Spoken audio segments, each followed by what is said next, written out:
So, ladies and gentlemen, welcome back. And right now, for our session three, which is the two spectrums, affordable housing and luxury housing, which is going to be followed by the awards towards the end, is what is the need of the hour and where should the money flow?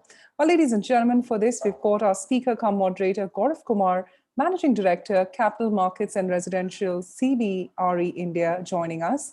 We're also joined by our eminent panelists, Mr. Rohit Podar, Managing Director, Podar Housing and Development Limited, and Joint Secretary, Naritko, Maharashtra, who's joined us. Mr. Rohit Gira, Managing Director, Gira Developments Private Limited. Yash Miglani, Managing Director, Mixon Group, and Mani Rangarajan, Group CEO, Housing.com. Thank you so much to our valued panelists who've taken out their time and joined us today. Well, a couple of our panelists are going to be joining us in due process of the time during the panel discussion. But in interest of time, we're going to be starting off with our panel discussion. I leave it up in the able hands of Mr. Kumar, who's our moderator. Over to you. Thank you so much, and a very good afternoon to everyone. It's good to be a part of the 12th Annual Estate Awards and Summit while being organized virtually this year. But at least all these events indicate a return to normalcy. And we were having an offline chat yesterday amongst the panelists, and we all said, look, we're all tired of working from home. But that's a little bit of a double-edged statement, because working from home means the need for larger homes, smarter homes, more space. So maybe there's a bit of trade-off between residential and office.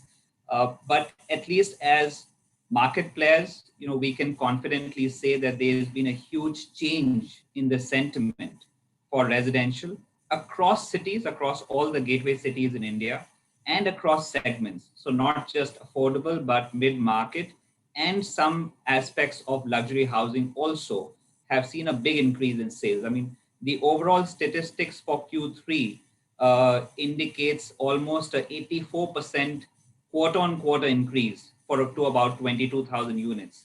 Of course, if you compare the same to the same quarter last year, there is a significant decline. But the bottom line is that as far as sentiment, actual sales for both finished inventory and launch projects has seen a huge increase. And, we are seeing that across cities. We'll tap into Mani's and Rohit's intelligence as far as those statistics are concerned. Interestingly, there are a lot of niche segments as well that have caught on. So we are seeing demand for farmhouses in suburban Delhi and Gurgaon pickup, for example. We are seeing a demand for second homes in cities like Goa actually go up. And I know, Rohit, you had some projects in Goa erstwhile. I don't know if you still do, but it'll be good to hear your views on that as well. Some of the pain points as far as the industry are concerned is institutional equity. And, it's very topical because we are talking about where the money should flow in from vis-a-vis affordable housing to luxury. But that could be construed to mean promoter equity or third-party equity. And what we've seen over the last decade or so, unfortunately, is by and large, most developers, even the large developers, don't usually have access to institutional funding. So there are 3 or 4 multilateral agencies who've been active in the space. HDFC as an Indian player is active as well. But that's available to few and far developers in between. So that's something that needs to be looked at. But if you're a first-time home buyer and end user in India, and if you look at the spectrum of finished inventory or inventory from developers who have very strong financial credibility, if you look at the current pricing in the price curve of the last decade, if you look at home loan interest rates, if you're not buying a home today, you're probably going to look back at this stage and say, look, maybe I should have exercised that decision. If you're a first-time home buyer, and that's the advice that at least we give to friends and family who often ask for, intelligence on what's going on, it's a great time to buy, in my opinion. We'll go straight into the panel discussion, and I'd like to start with Rohit. Rohit, obviously, COVID, there's a lot of talk about how that's impacting sales. And like I said, we've at least seen at a macro level sales pick up. as a very, very dominant player in Western India, are you seeing the same across your projects? And what are the factors that have led to that increase? You're on mute, Rohit. You'll have to unmute yourself. Sorry about that. Happens a lot. Thanks, Gaurav. Thank you, Entrepreneur India, for having me on this panel discussion. Very happy to be here. So yes, we have seen an uptick in terms of sales numbers. It's very real, and what I think has happened is India has a tremendous inherent need for housing, right? And what we've seen, what COVID brought about is that what was demand for housing just went back off the demand shelf and continued down the need, in the need bucket.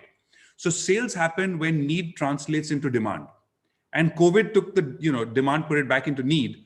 What we are seeing is as people are getting more confident about, companies are getting competent and confident and secure about what's going on, how they're handling things. Employees are getting more confident that their jobs are not at risk. They're coming back to buy homes.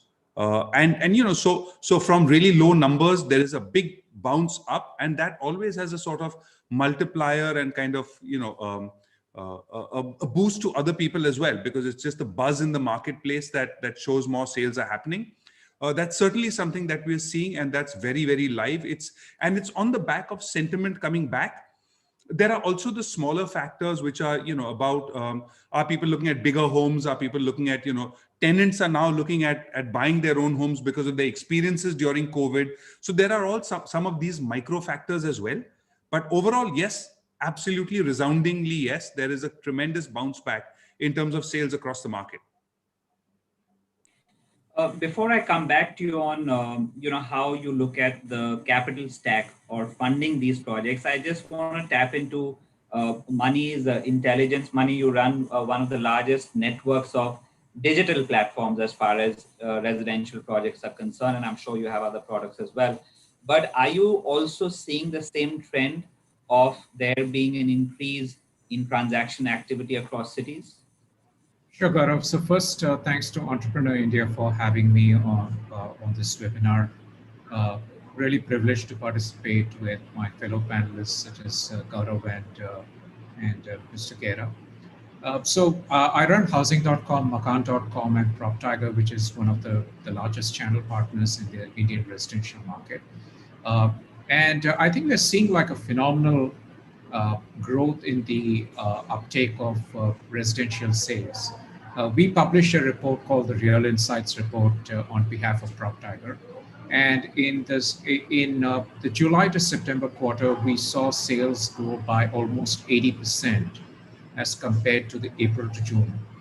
And I think there are several reasons behind this. So one is, I think COVID has helped reinforce in us as well as the entire population at large that we're all safe within the confines of our own home, right? So all of us think that having our own home is the safest place where we can be. I think the second thing is that we've not seen real estate prices really appreciate except for cities such as Ahmedabad and Hyderabad. And so from a pricing perspective, real estate is more affordable these days, especially in cities such as Mumbai. Third is, when you look at volatility of other asset classes that you can hold, such as gold or stock, we have seen like markets go like a yo-yo, go up and go down. So real estate, there's been very little value erosion, if at all, over the last few years. And lastly, I think there's also the lower interest rates. Interest rates are almost at like a 15-year-old low. So considering that, I think it's, as you said it right, Gaurav, I think it's a great time for people to buy a home. Rohit, change in buyer profile? Are you redesigning, reorienting your products given what's happened? Are there certain niche segments that you believe will become more popular, more relevant? So interesting question, Gaurav. We had one of our projects. We did these duplex apartments, which had a small little study area at the upper level along with the master bedroom. It was a small development, only about a couple of hundred apartments. And we were, before the lockdown, we had about 25 apartments unsold, so about 10%. As soon as the lockdown opened, we found these units get sold off really rapidly because there's an 8-foot by 10-foot little study area. We certainly didn't plan for something like this because who knows, this would be the situation. But certainly we found that it resonated tremendously with families who wanted that little bit of extra space. 70-80 square feet of carpet becoming about 100 square feet of saleable area, 6 odd lakhs, which gives you in today's numbers about 4,500-5,000 rupees EMI per month increase. Tremendously attractive for that audience. How long that will last is anybody's guess. And I think if everybody jumps in to try and do this, we'll have an oversupply. And then, again, real estate, there is a tremendous herd mentality at the developer end. But, I think some projects having this kind of a product will certainly do very well. I think, there's also on an overall basis, and this is, much before this whole COVID thing. I think the kind of experience that we have had with creating new product lines, if you will. So for us, child-centric homes is a completely new product line. We don't view it as, okay, residences with playgrounds, for example, right? Getting coaching, best-in-class coaching academies to your doorstep to cater to the very young, aspirational Indian families, right? So this is, a very clear-cut audience that we're targeting, a very tailor-made kind of product, and we find it resonates really, really well. What's really interesting is, you look at any product, okay, and over time, there's product specialization that takes place, right? In real estate, in the residential real estate space, apart from socio-economic, which we constantly talk about, affordable to luxury and so on. Apart from that, the only other specialization that's kind of taken place was the senior citizen housing. And apart from that, there's been no other sort of specialization. So we believe that child-centric homes then is a completely new product line. It's a new niche. And the kind of response that we're seeing with customers is tremendous. So I do believe that there is a need, that the real estate sector is now very ripe for specialized product offerings. And one of the other things that this is kind of moving on the back of is people are now looking at, I think 20, 25 years ago, even 15 years ago, people were looking at a home for life. Increasingly, it's now, 5 years, 7 years, 8 years, I'll pay off my EMIs, move to a bigger place, move to a better place, right? So therefore, you have young kids today, you have one home which kind of goes through their journey of growing, right? And then you move into someplace else as the kids grow up and, as you move out. So that mindset is also making it, creating the environment for much more specialized kind of new product lines. I do believe that in the near future, we will see more specialized housing coming up. To us, I think we've taken the lead in doing child-centric homes. But as far as COVID is concerned, I certainly do think that there will be some projects which will encourage and provide spaces for working from home. I don't think everybody is going to be working from home. I think some companies will allow their employees, as we've already seen, much more work from home opportunity. And those employees will then want a different type of housing. And so, we're going to see homes which will then be more tuned in for working from home. We will see homes which are then more tuned in for families with kids, and then start getting specialized down that. With a small caveat that I guess, we can have a discussion on how sustainable this shift will be. We are hoping for the vaccines to come in a couple of years' time for things to return back to normal. But Mani, we were having this discussion earlier as well. Are you seeing a similar impact on product configurations, product mix, because of what's happened in the last 6-8 months? Are you seeing a certain category move faster than other categories? Absolutely. For one, for example, I think integrated townships, people prefer like larger townships because townships are all encompassing. So you have residential, you have commercial, you have medical, you have schools and colleges. So people feel that, in the event of another pandemic arising, there's going to be lesser disruption to their lives. So that's one. The second thing is that we are seeing homes with like larger open spaces. Previously, people used to devalue or did not value like having open spaces in a project. But now people really value open spaces. And one of the things that this pandemic has done and will do to all of us is all of us are going to become more health conscious. And not everybody, wants to hit the gym. And of course, even in the gym, you have a concept of social distancing. Uh, so I think projects with larger open spaces are likely to be preferred by customers.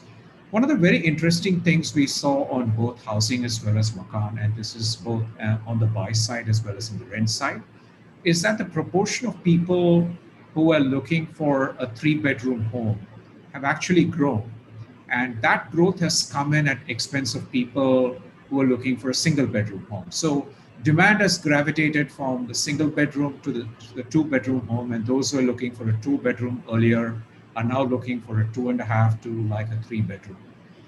Bangalore used to be the only city where the 2.5 bedroom format was pretty popular, and now I'm seeing that that format is becoming popular across the country.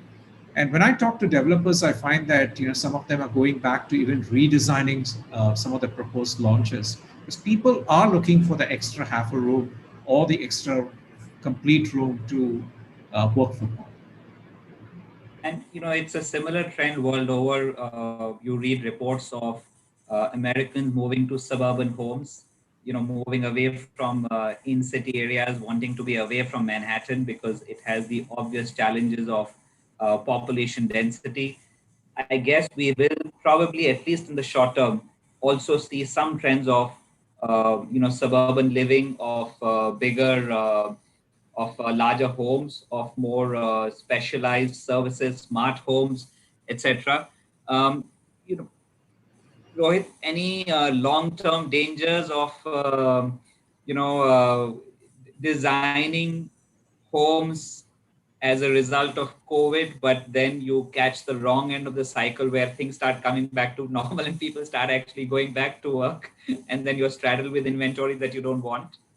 It's really interesting to observe how these shifts which get created because of abnormal sudden events, right? And you look at COVID, it's a sudden abnormal event, right? So we saw everybody suddenly talking about, oh my God, will the need for offices just die away and everybody's going to work from home? And that was the discourse like 6 months ago.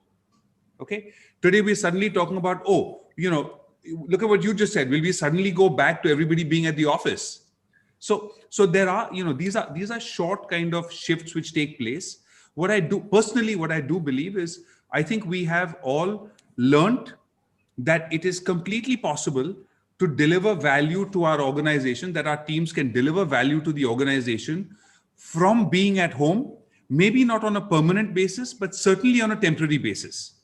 So I think we will all, as employers, be far more amenable and open to giving our employees time to work from home. So I think there'll be the new normal, if you will. Look, working from home was always available as an option. It's just that we've now been forced to experience it, right? And because of inertia, we didn't before. We're forced to experience it, and so I think this is going to be it's just going to be, we're all as employers going to be a little bit more flexible to our employees. And then those who have the ability to have the space to work from home, who aren't getting the pressure. Look, I'll tell you, in my own organization, I'm getting calls from our team saying, when can we go back to the office? Right? There's a lot, and it's this part of it is negative towards the women in the organization, where they're feeling, we're working from home. Okay, our value of what we're supposed to do as the homemaker is still going on. My boss still expects me to deliver. This is just not acceptable. And so there's a lot of people who want to come back to the office. There's some who are happy to work from home. There are some roles where we are okay with them working from home, and in some roles we need them in the office. So I think the new normal will be somewhere in between. So I think we'll see some people, yes, there will be a new product category where we can do home offices. and some will go back to the norm. I just hope that, in the herd mentality, if everybody goes ahead and does that design, some of us or some developers will be caught with their pants down. But this happens with every cycle. It happens when you have a tremendous boom in office parks. Everybody goes to office parks. It's cyclical. It goes down. This is the industry.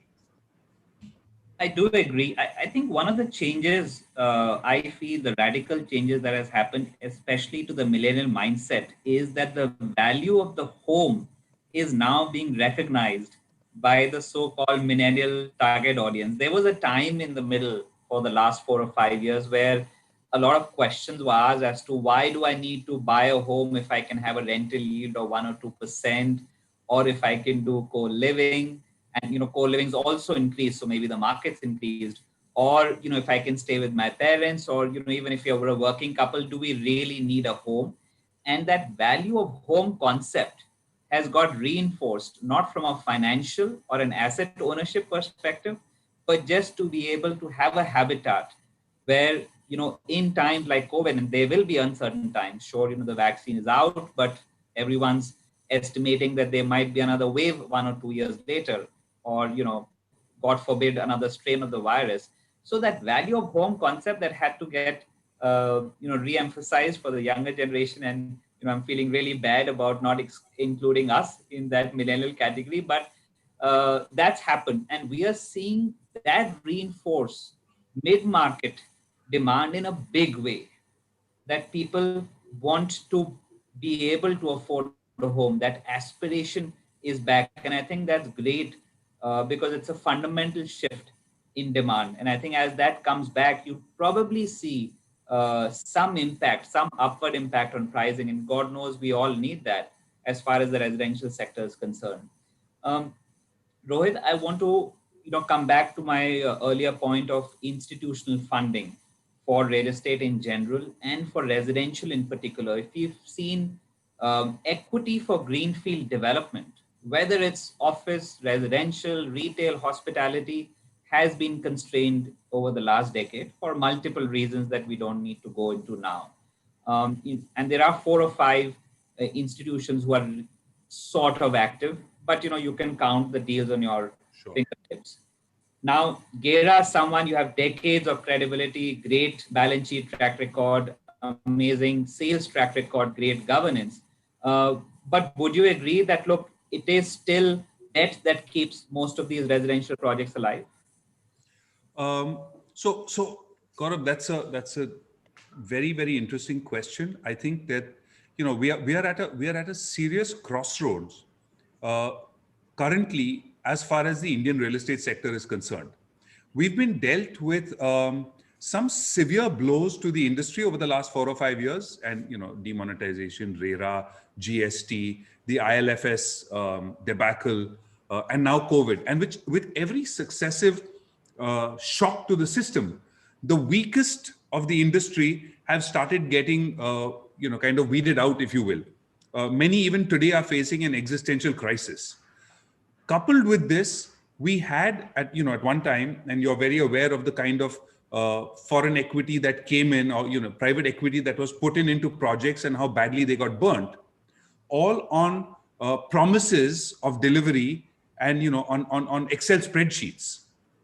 As a result of that, so we are seeing 2 things. One is that incoming equity capital has dwindled down, and 2, the number of solid developers who have the ability to go out there and deliver when the money does indeed come in, has also come down.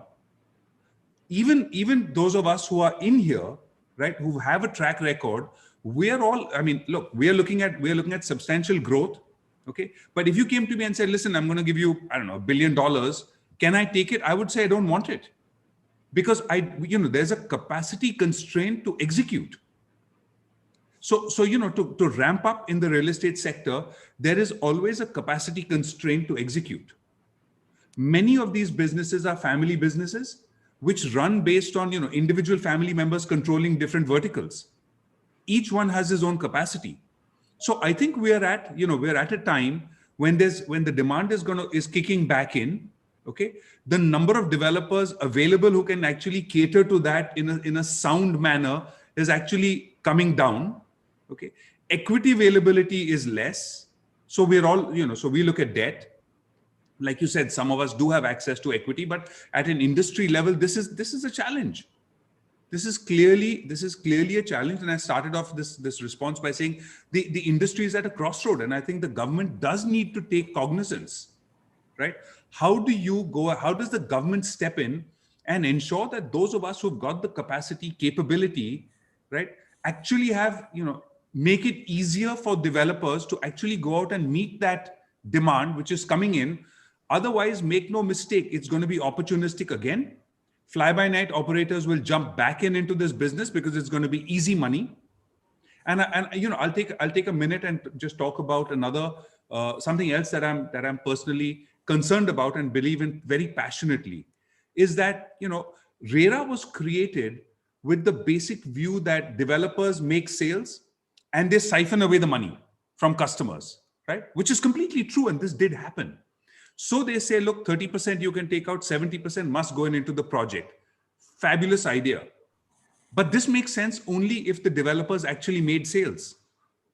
What happens if you don't have financial closure for your project and you don't make the sales? Where does that project get constructed from? If the expectation was that it will get built by customers coming and buying. Now, suddenly you're going to have a new breed of projects which are going to get stuck for want of construction finance because customer financing wasn't enough. Okay.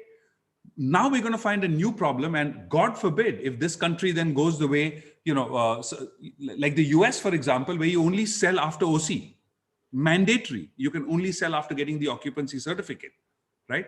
So what's the solution? I think it's an industry level solution, and I think that it's a really simple thing to do. I think if there is lesser risk for financial institutions to lend to home buyers who are buying in a project with financial closure, they should account for that and offer those customers a lower interest rate. Just a 25 bips reduction to a home buyer buying in a project which has financial closure will drive scores of customers towards those projects. And I will guarantee you, most developers will start looking at financial closure as a necessary means to make sales. In which case, the entire industry will shift to having financial closure, and 3 years or 5 years from now, we won't be sitting on another new crisis where a whole new generation of flat buyers need to be bailed out because their projects didn't have money to get completed from construction sales. It'll be a new problem, but we need to nip this in the bud well before this becomes a new problem. Of course, if the sales take off the way things look like they might, this problem may never come up.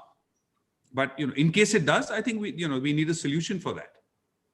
The important point that you're making is that it's not just equity, and it's a fair point, it's also construction debt, especially in a Island Affairs post-COVID environment that's even become difficult at the basic residential project level. That was really the bread and butter for the last 2 decades as you moved away from HNI funding. And you're right, sales on plan or sales on paper, that concept has really dwindled, rightly so. And RERA, while technically is there to protect home buyers, you're making a fair point. If there are no sales, or if there are, a small percentage of sales, ultimately somewhere during the course of the project, you'll struggle. So irrespective of what penalties RERA prescribes, you're always going to be in a situation where, as an entrepreneur, and especially mid-cap entrepreneurs, will struggle. I think this problem gets even more pronounced for luxury. And, we haven't spoken about luxury. It somehow seems to be, how do I say, the least preferred sort of segment. If you eliminate, let's say, Mumbai and Lutyens zone from India, no one wants to talk about luxury for maybe good reasons. But this problem is a lot more pronounced for luxury projects because there's no concept of institutional equity investors looking at luxury. If you look at the 4 or 5 investors who are active, whether it's CDC, IFC, HDFC, Capital, all of these investors are very clear. They want to focus on mid-market. So equity is out. Debt is also difficult because if you speak to traditional lenders, both in the banking and non-banking space, they've also not favored luxury even prior to the events that happened over the last 2 years. So as a result, you need to be a very, very well capitalized developer to offer luxury. And even in today's environment, while there are certain investors and end users who want to invest in luxury, but they look at much heavier discounts as compared to what they would look at a percentage level for mid-market projects. So, it would be great to get both your inputs on where you feel, luxury as a segment. And, it has different definitions for Bangalore, Chennai, Mumbai, Pune. Luxury could even mean, more than 3.5 crores could be categorized as luxury in those cities. Sure. For, Sure. let's say, Mumbai or Central Delhi, it's a few $1 million. So, Money, any views on the luxury segment if you track that? Yeah, so we do sell some luxury projects, particularly in Mumbai and Bangalore. And we've seen that the stamp duty reduction in Maharashtra has particularly helped the luxury segment. So we've seen like a fair bit of luxury sales over the last couple of months. And one of the things we are seeing this month, especially in Bangalore, is that consumers are going for a lot of luxury projects. It's kind of very different from the trend we've been seeing over the last few months, where the mid-market was in focus. But now in areas such as Whitefield, we are seeing a fair bit of uptake of luxury projects. But over the last few years, as you rightly said, there's not hardly been any launch of new luxury projects in the market. And even if you look at residential sales across the country, about 50 to 55% of sales have come largely in the affordable segment, up to like 50 to 60 lakhs. So the luxury segment has been kind of lagging behind over the last few years. And even in a city like Mumbai, uh, there's a lot of focus on areas like Thane, Dombivli, Kalyan, where you're able to get like an apartment at 40 to 50 lakhs. And there's been like very, very significant growth out there. You want me to? From Rohit, maybe I should be asking this question as a buyer of luxury more than a developer of luxury. Is he looking at this market as an opportunity to start buying some nice, Tony penthouses in central Mumbai? Can't afford it. Still, can't afford it. Sure. No, but Gaurav, the thing about luxury is that these are all people who are making, it's always an upgrade and you already own your home, right? So if you think about it, and if you want to move into, let's say, in Mumbai, you want to spend on a home which is like at 80 crores, your current home is probably 40, right? Or you're in Pune, you're living in you're living in a large apartment, you want to move into a bungalow, for example, right? So it's always an upgrade for the most part. Nobody comes off the bat and say, my first home, 10 crores or 5 crores. So the question for that audience to then switch and say, okay, is this the right time for me to buy? What's the driver? Look, if you look at it over the last few years, the economy has had its fits and starts. We've been talking about things slowing down. We've been talking about challenges, right? So you want to go and upgrade your home when you have a degree of confidence. So luxury often enough is a very strong barometer of actually checking the confidence in the economy, right? And with luxury sales being at a standstill, to me, it's a reflection of the lack of confidence in the overall economy in terms of what's going on. Why will a senior executive, even if he's earning 80 lakhs a year, want to then go ahead and take on a new loan if he thinks that there may be job insecurity, he may not get his increments? So I think the luxury is a strong barometer of what's going on. And in the last few years, things have been difficult. And therefore, I think that the luxury market has been, and we just don't talk about it because what are you going to say? It's dead, right? I mean, that's why we haven't really been talking about it that much. What's really interesting is that it has, and I agree with Mani completely, that it has started bouncing back in the last 6 to 8 weeks. We've also seen some sales at the higher end of some of the project, at least one project that we have, has seen momentum which was not seen earlier on. So it is that, I think, and I do think that yes, it is moving up, and we're certainly looking at buying, but we're looking at buying more land for our mainstay products, and I can't afford a Bombay home. Spoken like a true developer. When in doubt, buy good land, right? Um, on luxury, maybe we can share some of our insights as CBRE. We are definitely seeing some green shoots. For example, South Bombay transaction activities picked up considerably.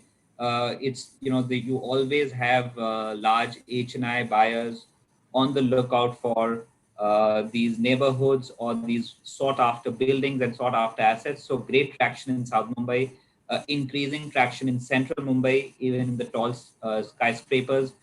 Bangalore, if you define $500,000 as a threshold, good traction there. Of course, there are some flip side locations. For example, Lutyens, Delhi, a lot of supply in the $10 million plus sort of homes, not enough buyers. But then farmhouses, suburbs of Delhi and Gurgaon, lots of interest. We know lots of our colleagues, clients, other stakeholders who've actually gone out and either bought homes in Goa or want to buy homes in Goa. So I do feel that at a certain price and based on the relevance of your need and requirement, we are seeing maybe not in across the board, but in certain pockets, good traction in luxury as well. Yash, thank you for joining the panel. I know you had some trouble Thank you with so much. joining in. Thank you so much. Just in time, we've covered both Rohit's and Mani's views on what they've seen in the last few months. I know that the first quarter of the lockdown was difficult, but we've all seen the last quarter of residential activity, especially in the mid-market and affordable space, pick up considerably. As a home builder, are you seeing that as well across your portfolio? So yeah, I believe that affordable market is a forever market. And after this COVID also, people have recognized the value of a home. Earlier, we used to spend almost 10 hours to 12 hours in the office. So when this lockdown happened, we were at 24/7 at the home. So now we got to know the importance of home. So we are, as Nixon, if you talk about, we are doing about 10,000 apartments as of now under construction, all affordable housing. So between the lockdown only, so since April till July, we have done almost about 250 crores of sales. So we made out good schemes in the customers, and customer was taking an interest, and that scheme made us go crazy in terms of the sales and all. And more or less all our projects are under construction and about to complete. So we have handed over about 6,000 inventories also since last 3 months. So this has been offered to the customers also. So the most important part is the delivery, so which is happening in the market, and people have recognized the value of a home. Affordable market in Delhi is has gone next level, and I felt that if you compare from last year market, the sales have been almost about 20-25% jump in the sales.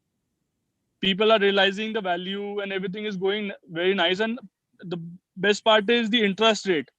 So that's a plus add-on for the people where the interest value is at 7%, 6.75%. People are getting the loans, plus the CLSS schemes we've been able to get, plus the PMAY schemes, Pradhan Mantri Awas Yojana.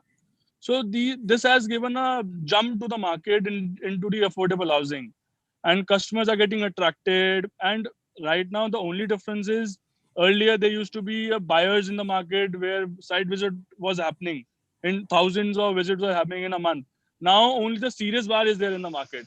There is no any person who's coming who's not a serious buyer. Everyone is coming to take a home. He's buying it. He's getting moving also in the apartment. Sales have gone up, construction is having, the market has improved as far Delhi NCR is concerned.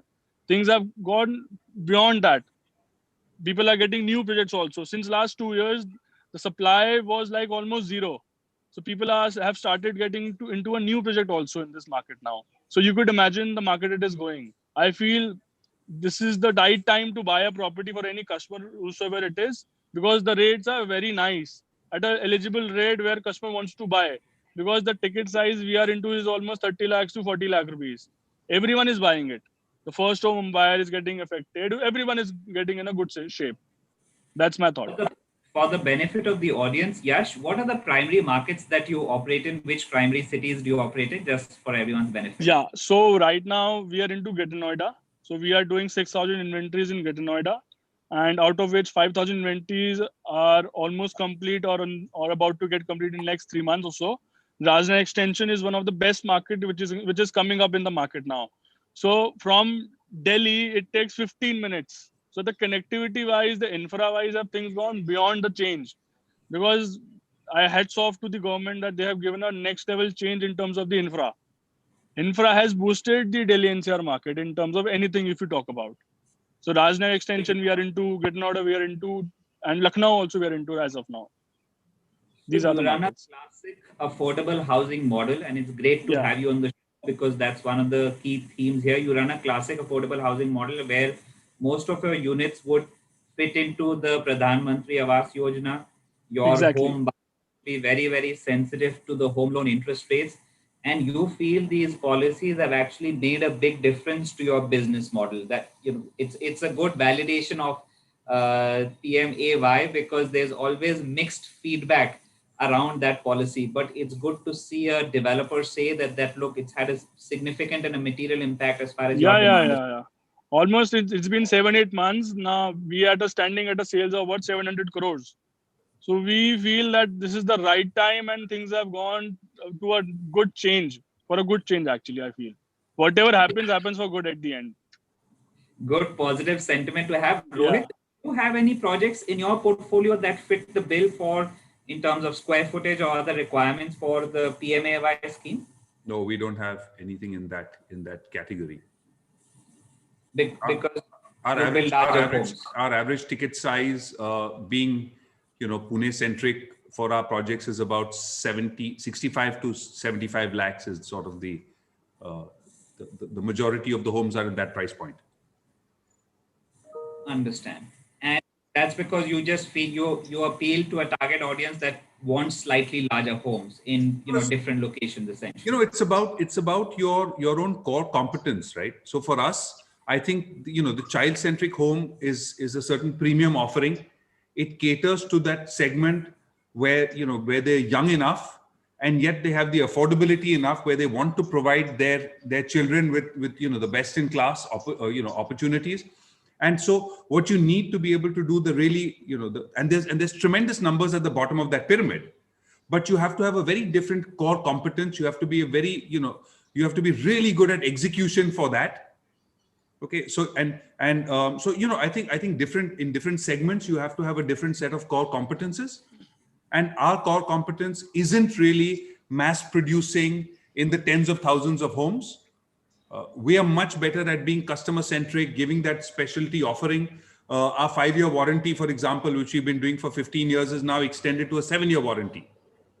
So just pushing the envelope in terms of what we do around our customer, catering to that segment who values that is what is, that's the audience that we've chosen. I finally want to touch the most relevant point for millennials again, which is technology. Rohit, and I'll start with you and go to Mani and Yash as well. Smart homes, everything at the touch of a button where you can access devices remotely. Is it more of a fad, or is it something that buyers genuinely want, demand, and are happy to pay a premium for it?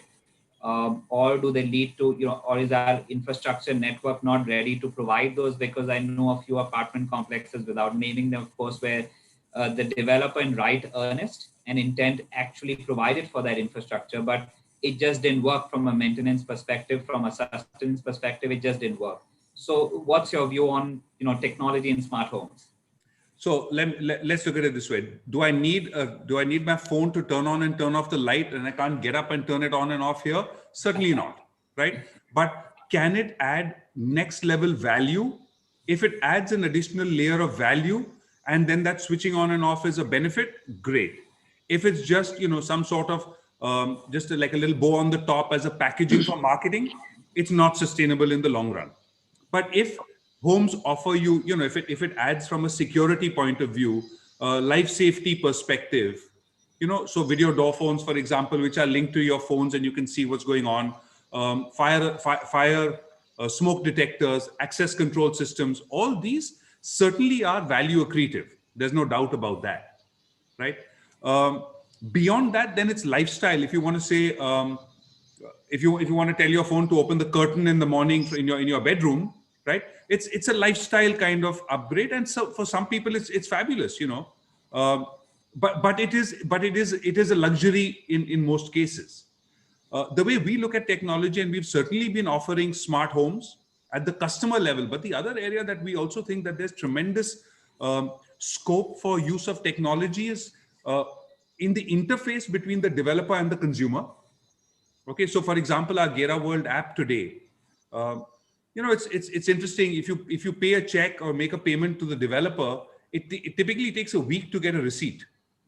Okay, we've worked with a bank and we now have virtual accounts for every single apartment, where you can make a payment into a designated account number. The bank will send the trigger to my SAP system that informs the customer with an instant trigger. Just like if you're buying something off Swiggy, you get an instant SMS that you paid 5 lakhs. You don't need to wait 7 days to know that you paid such a large amount, right? So technology, which makes things easier on this front, our entire warranty administration now is done on the app. It makes life so much easier for consumers. So I think it's not, the technology piece is not just limited to in the home when the developer leaves. It's also between the developer and the consumer. And at the third level, it's within the developer's organization to be able to deliver a far better product. So our entire construction quality control is all done using our own proprietary mobile app. So I think technology has we just scratched the surface in the property segment when it comes to prop tech. I think the opportunities are tremendous, and across the entire spectrum, within the developer, between developer and consumer, and just within the consumer's own home itself. So I think the sky's the limit in terms of pushing the envelope and making things more convenient and easier and better for the home buyer. And that's clearly the mandate that my team is pushing down in terms of deployment of technology in all three segments in our organization. Yash, would you also agree that maybe technology, the in-home technology that Rohit is referring to, is probably more relevant for the upper mid-end and the luxury segment, or do you see a role for it in affordable as well? Of course, we can't do anything without being into technology. So technology is the basic necessity being into affordable housing. If you want to do affordable housing, you have to be a technology savvy kind of a person. Then only you can do deliveries on a fast pace. Because the most important part is the turnaround time. So right now we've been delivering projects under 30 months actually. So when we have to do 30 months, we need to do 3 slabs each month. For that, we need a technology called Maven shuttering, where just the slab is being casted. Nothing has to be done apart from this. We don't have to do any plaster, no brickwork. Nothing has to be done. Just a paint and a putty has to be done, and you are ready for delivery. Plus your non-towers and all has to be done, which is being done simultaneously actually. So this technology we have adopted since last almost 4 years.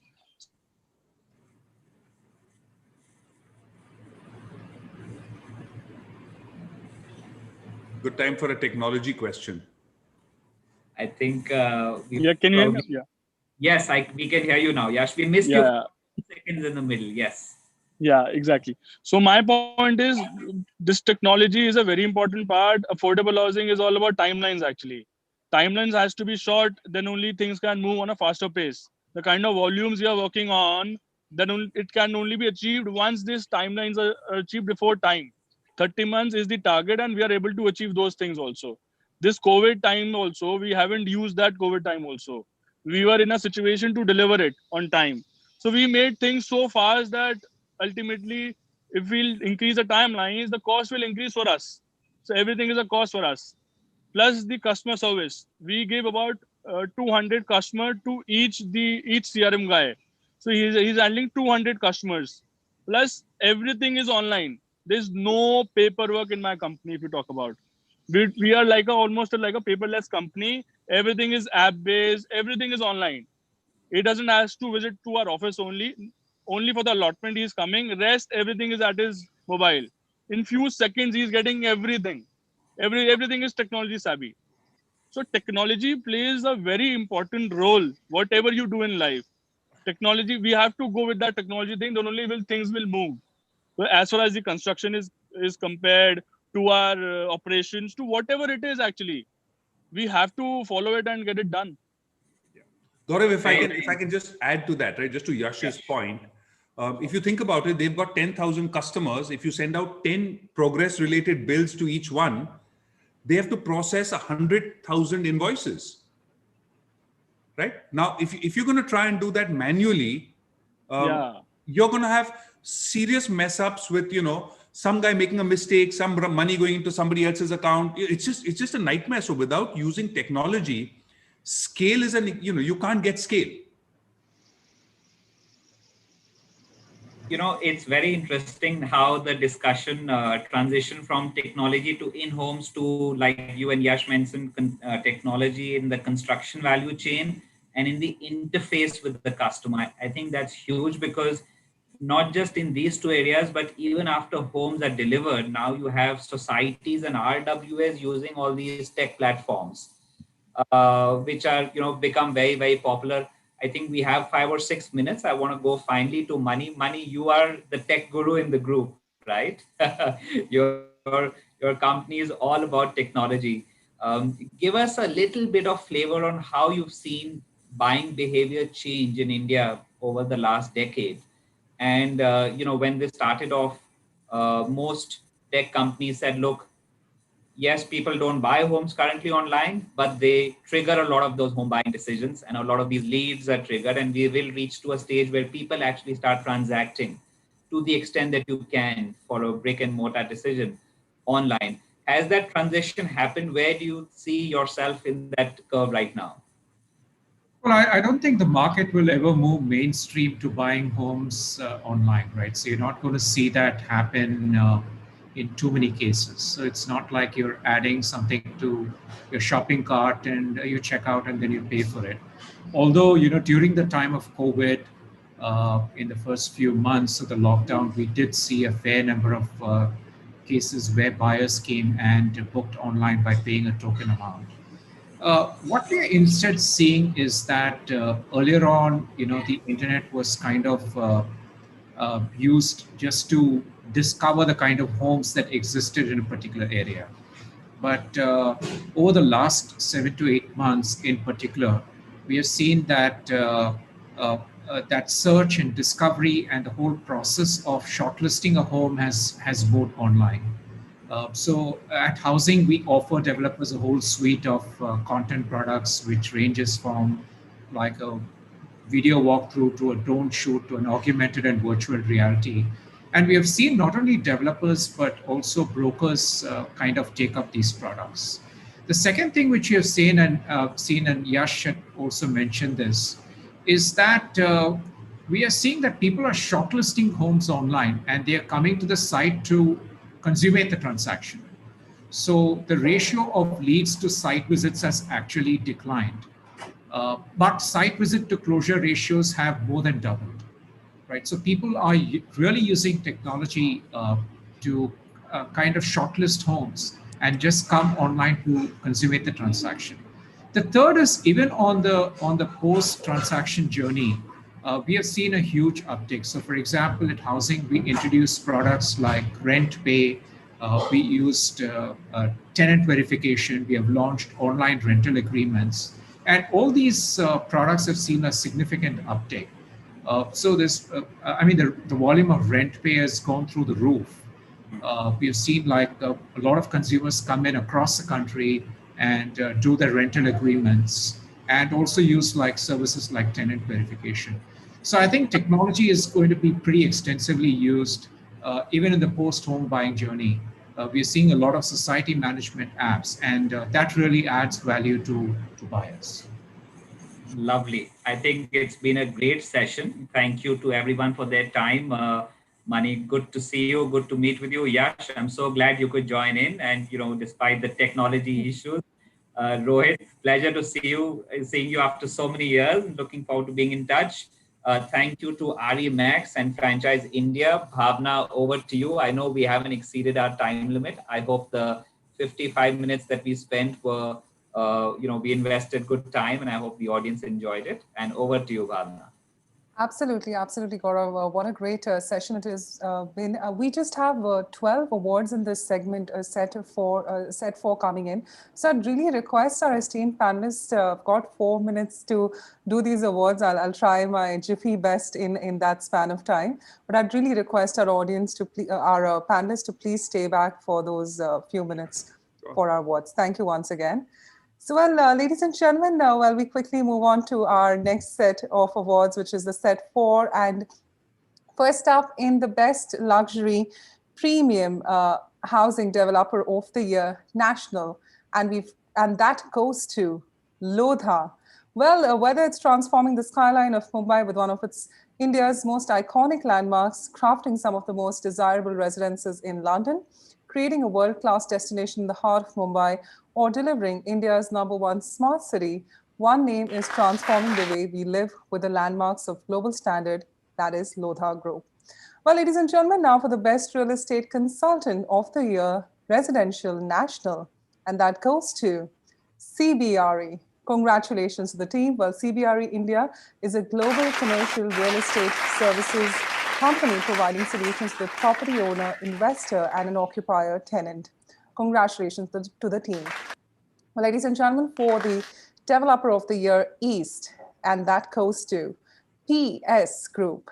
Well, 130 plus projects delivered, 100 plus joint ventures over 3 decades. PS Group is leading real estate developer in Kolkata, Eastern India.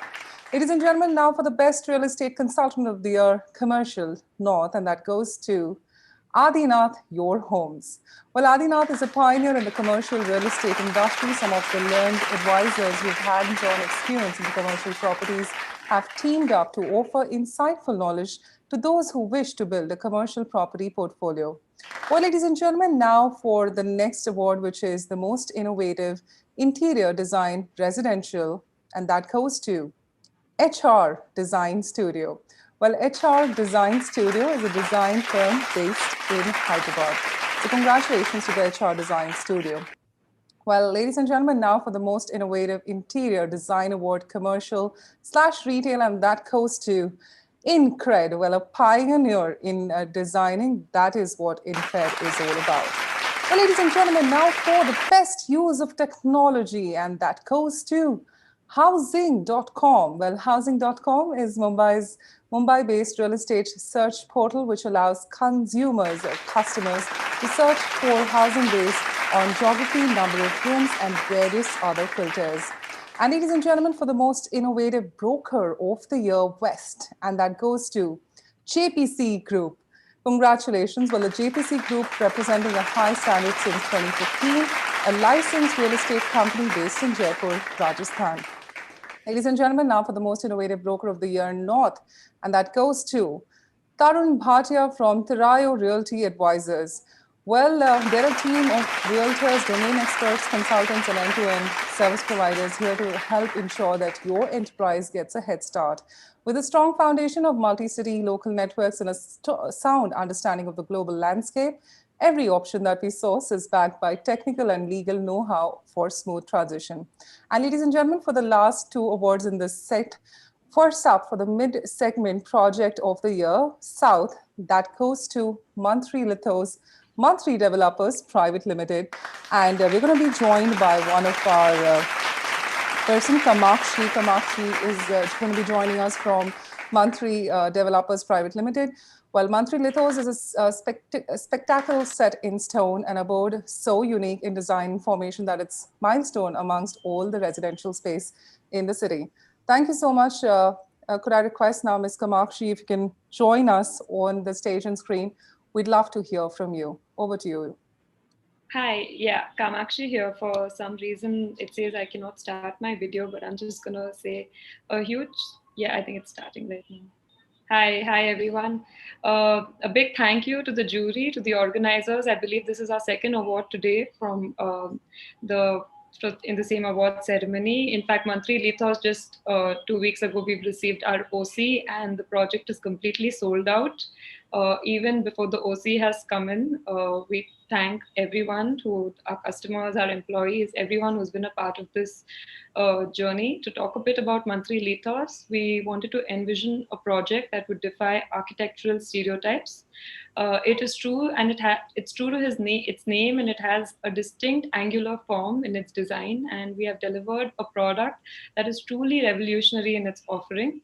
On behalf of Team Mantri, I'm very happy for this much deserved award for the offering that is Mantri Lithos. Thank you. Thank you and congratulations, Mantri Lithos. Well, ladies and gentlemen, now for the Senior Citizen Housing Project of the Year South, and that goes to Alive Life Spaces. Well, Alive Life Spaces, set in the midst of the lush landscape of Thiruvananthapuram, Kerala, the Rainbow by Alive Life Spaces are spacious homes that are custom created to reflect your way of life. And ladies and gentlemen, for the final award in this set, which is Emerging Developer of the Year National, and that goes to KGK Infrastructure India Private Limited. Well, KGK Realty has become a leading real estate company with a portfolio of remarkable properties that showcase the inspiring spirit, vigor, and persistent zeal of the company. Well, ladies and gentlemen, with this, we'd like to once again thank all our eminent panelists and congratulate the winners in this set of the Estate Awards. Once again, a big thank you to all our panelists for joining us, and we'll see you now in the next bit, which is at 3:30, which is going to just start with our final panel discussion. Thank you once again. Thank you. Thank you.